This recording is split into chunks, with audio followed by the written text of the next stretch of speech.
வணக்கம், வாழ்க ஆனந்தத்துடன். தனுசு ராசி சனி பெயர்ச்சி பலன்கள் இந்த 2025 எப்படி இருக்கும், 26 எப்படி இருக்குன்னு தான் பார்க்க போகிறோம்.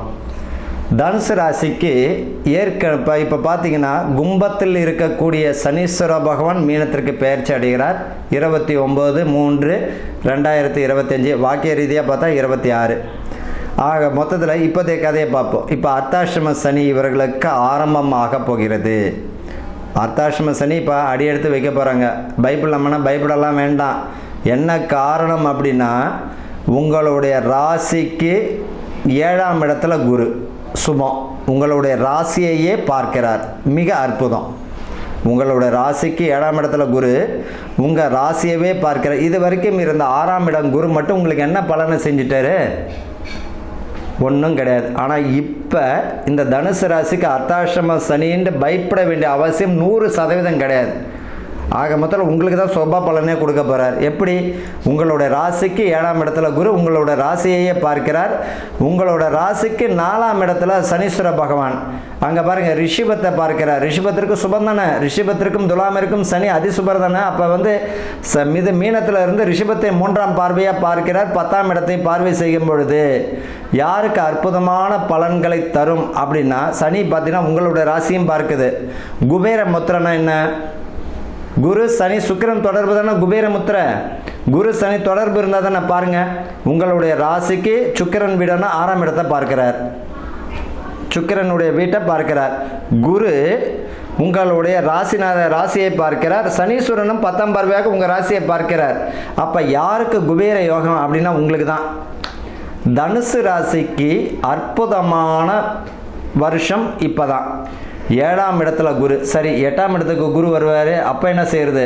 அப்பயும் கவலைப்பட வேண்டாம். கடகத்தில் குரு உச்சம் அடையும் போது இந்த தனுசுக்கு உங்களுடைய ராசிநாதனே கடகத்தில் உச்சம் இருக்கிற எதிரிகள் இருக்க மாட்டாங்க.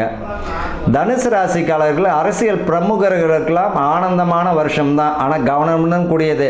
புதிய கூட்டாளிகளை சேர்க்கும் பொழுது வியாபாரத்தில் சேர்க்கும் பொழுது கொஞ்சம் கவனம் தேவை. வியாபாரத்திலேயே புதிய கூட்டாளி சேர்க்கும் போது பங்கு வர்த்தகத்தில் கவனம் தேவை. முதலீடு செய்யும் போது கவனம் தேவை. ஆனால் தொழில் சாணத்தில் அற்புதமான வருஷம். ஏற்கனவே பார்த்த தொழில் அப்படியே பாருங்கள். ஏற்கனவே இருந்த வேலையை அப்படியே செய்யுங்க.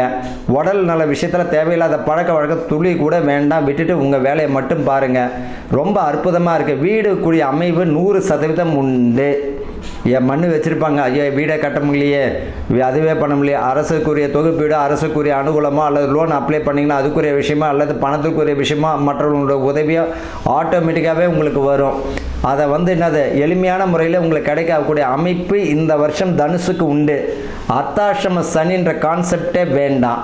உங்களுக்கு அற்புதமான ஒரு பலனை தந்து விடுவார். 5ஆம் இடமா பார்த்தீங்கன்னா உங்கள் ராசிக்கு 11ஆம் இடத்தை பார்க்கிறார். உங்களோட ராசிநாதனே பார்க்கிறார். எவ்வளோ ஒரு விஷயம் இருக்கு பாருங்க. அப்போ ஏன் நீங்கள் கவலைப்படணும்? கவலைப்பட வேண்டிய அவசியமே இல்லை. எதிரிகள் பிரச்சனைகள் எல்லாருமே எதிரிகள் அத்தனை பேருமே ஏன் நம்மளுக்கு ஏன் தேவையில்லாத வேலை, அவனுக்கு ஏன் தொழிலோட தொல்லை கொடுத்துட்டு இருப்பான்னு அவங்கள விலக ஆரம்பிச்சிருவாங்க. யாரெல்லாம் நயவஞ்சகம் உங்களுக்கு செய்தார்களோ அவரெல்லாம் ஒதுக்கிடுவாங்க. அரசியல் சம்பந்தப்பட்ட விஷயத்தில் நல்ல ஒரு முன்னேற்றம், வியாபாரத்தில் முன்னேற்றம், சுய தொழிலில் நல்ல ஒரு இம்ப்ரூவ்மெண்ட்டாக இருக்கும். புதிய முதலீடு செய்யும் போது கவனமாக இருக்கணும். புதுசாக மனம் வாங்கும் போது வில்லங்க இருக்கா, அதில் பிரச்சனை இருக்கான்னு பார்த்துக்கணும். புதிய ஒப்பந்தங்களை கையெழுத்திடும் போது கொஞ்சம் கவனமாக இருக்கணும். ஏற்கனவே மருந்து மாத்திரை சாப்பிட்ருக்கிறவங்க அது ஏற்கனவே தொடர்பாக அதுக்குரிய நல்ல விஷயங்கள் குணமாகிறதுக்குரிய வாய்ப்பு உண்டு. பிள்ளைகள் வழியில் உயர்வு தந்துடும். பிள்ளைகள் வழியில் ஏற்கனவே புத்திர பாக்கியம் தடை தாமதம் அடைஞ்சவங்களுக்கு இந்த வருஷம் தனுசுக்கு தாங்க கிடைக்குது. அதே போல் மருத்துவ முறையில் குழந்தை பெற்றுக்கணும்னு நினைக்கிறவங்களுக்கும் கிடைச்சிடும். திருமணம் தட்டிக்கிட்டு போகுதுன்னு நினைக்கிறவங்களுக்கும் திருமணத்துக்குரிய பாக்கியம், ஐயோ 35 வயசு ஆயிடுச்சு, 32 ஆயிடுச்சு, உங்களுக்கு ஆட்டோமேட்டிக்காகவே இப்போ அதனுடைய அமைப்பு வந்துடும். திருமணத்துக்குரிய பாக்கியம் நீங்கள் நல்லா நோட் பண்ணி வச்சுக்கோங்க. இந்த வருஷம் 2025 to 26 மே மாதம் அந்த குருவோட பார்வை, சனியினுடைய சுப பார்வை எல்லாமே யாருக்கு கிடைக்குதுன்னா உங்களுக்கு தான் கிடைக்குது. யாருக்கு கிடைக்குது? உங்களுக்கு தான் கிடைக்குது. காதல் திருமணத்தை பார்த்தீங்கன்னா பெற்றோருடைய ஆசீர்வாதத்தோடு அதுக்குரிய அமைப்பும் இந்த தனுசுக்கு கிடைச்சிடும். புதிய தொழில் மாற்றங்கள் கிடைச்சிடும். பதவி பணி உயர்வு உண்டு. அதே போல் ஆளுமை மிக்க தொழில், அதிகாரத்தில் மிக்க தொழில் அமைஞ்சிடும். கொஞ்சம் அடக்கமும் வேணும். அதே போல் நீங்கள் இப்போ பணம் கிடைக்கிது அப்படின்னா ஒன்று நகையை எடுத்து வச்சுக்கோங்க, இல்லையா அசட்டை ஏதாவது வாங்கி போட்டுருங்க. ஏன்னா ஃப்யூச்சருக்கு உங்களுக்கு தேவைப்படும். இல்லை நான் பணமாக தான் வச்சுப்பேன், நான் போயிட்டு தேவையில்லாத செலவுகள் வரும், அது எங்கே போச்சுன்னு தெரியாது. ஐயோ நான் அவ்வளோ பணம் வச்சுருந்தேன், என்ன பண்ணனே தெரியாது. அதனால் பார்த்தீங்கன்னா உங்கள் மனைவி பேர்லேயோ இல்லை பெற்றவங்க பேர்லேயோ இல்லை பிள்ளைகள் பேர்லேயோ ஏதாவது சொத்து வாங்குறதும் நல்ல விஷயந்தான். கவலைப்பட வேண்டிய அவசியம் இல்லை. மருத்துவமும் உங்களுக்கு நல்ல ஒரு பலனை அள்ளி கொடுக்குது. சரி, உங்களுக்கு கூறிய பரிகாரம் என்ன? உங்கள் வேலையை மட்டும் நீங்கள் பாருங்கள், இதுதான் பரிகாரமே. உங்களுடைய வேலையை மட்டும் அவங்க பாருங்கள், அதுதான் பரிகாரம். திருச்செந்தூர் வழிபாடும் மிக அற்புதம் தரும்.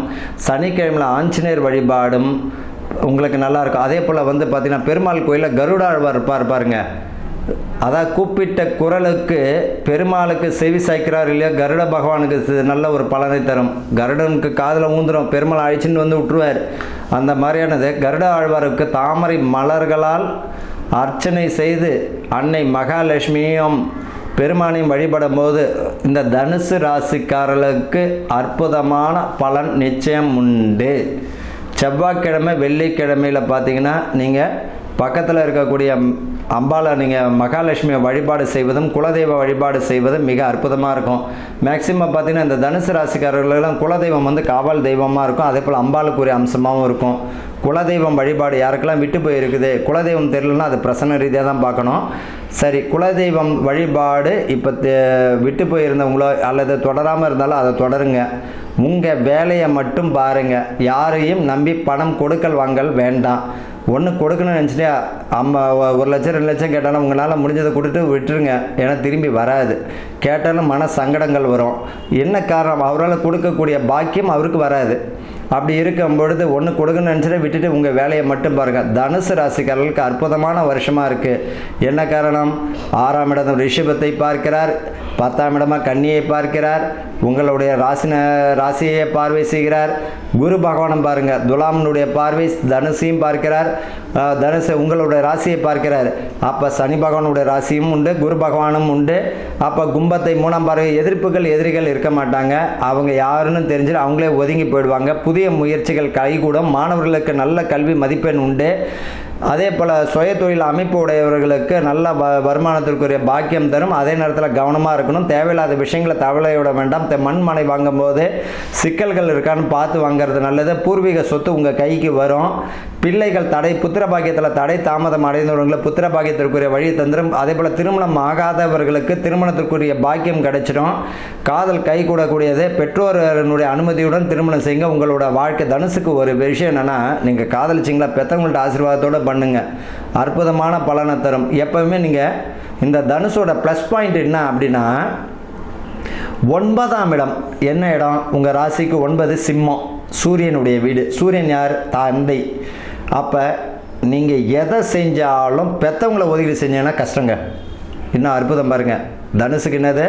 4ஆம் இடம் குரு வீடு, 9ஆம் இடம் சிம்மம் சூரியன். அப்போ நீங்கள் எதை செய்கிறோமோ பெற்றவங்கள்ட்ட ஒரு ஒப்பீனியன். அப்போ நான் இதை செய்கிறேன், நான் இந்த காரியம் ஓகே சூப்பர் அப்படின்னாங்கன்னா சக்ஸஸ்ஸு. இல்லை ஏன் தேவையில்லாமல் இப்போ ஏன் முதலீடு போகிறேன் அப்படின்னா அங்கே விஷயம் இருக்குது, கவனமாக இருக்குது. அதனால் தனுசு ராசிக்காரர்களை பெற்றவங்களையும் மனைவி பிள்ளைகளும் ஒதுக்கிட்டு எந்த காரியம் செய்தாலும் கஷ்டம்தான். எழுதி வச்சுக்கோங்க. சிலவங்க பார்த்திங்கன்னா நம்மளுக்கு ஆலோசனை சொல்லக்கூடிய அற்புதமான ஆலோசனை பெற்றவங்களும் மனைவியை தவிர யாராலையுமே சொல்ல முடியாது. ஆனால் இந்த மனசு ஏற்றுக்காது. நம்ம விரண்டவாதமாக பேசுவோம். அதுதான் நம்மளுக்கு பாதகம். முடிஞ்சிட்ட பிறகு குய்யா முயன்னு கத்துறது. பொண்டாட்டி நகையை வச்சு அந்த தொழிலை செஞ்சுட்டேன், பெற்றவங்க நகையை வச்சு கடைசியில் நிறைய பேரை பார்த்துருக்கேன் அந்த தனுசில். அப்போ பிள்ளையின் வாங்கிய கடனுக்கு தந்தை தன்னுடைய சொத்தையும் தன்னுடைய உழைப்பையும் ரிட்டையர்மெண்ட் ஆன பணத்தையும் அடைக்கக்கூடிய சூழ்நிலையும் பார்க்குறோம். அப்போ ஏற்கனவே அவர் சொல்லியிருப்பார், அதை நம்ம மீறி இருப்போம். மனைவி சொல்லியிருப்பாங்க, அதையே மீறி இருப்போம். சுய சிந்தனை வேலை செய்யுமானா செய்யாது. அப்போ என்னது? மிக சிறந்த ஆலோசகர் யார்? மனைவி பெற்றவங்க தான். அதனால் ஒரு வார்த்தை கேட்டிங்கன்னா ஆசீர்வாதத்தோடு தொடங்க. உங்களுக்கு அற்புதமான வருஷம் தனுசு ராசிக்கு. அர்த்தாசிரம சனி என்று நீங்கள் பயப்பட வேண்டாம். ஆக மொத்தத்தில் இந்த வரக்கூடிய சனி பெயர்ச்சி அற்புதமான பலன் தனுசு ராசிக்கு தான். வாழ்க ஆனந்தத்துடன்.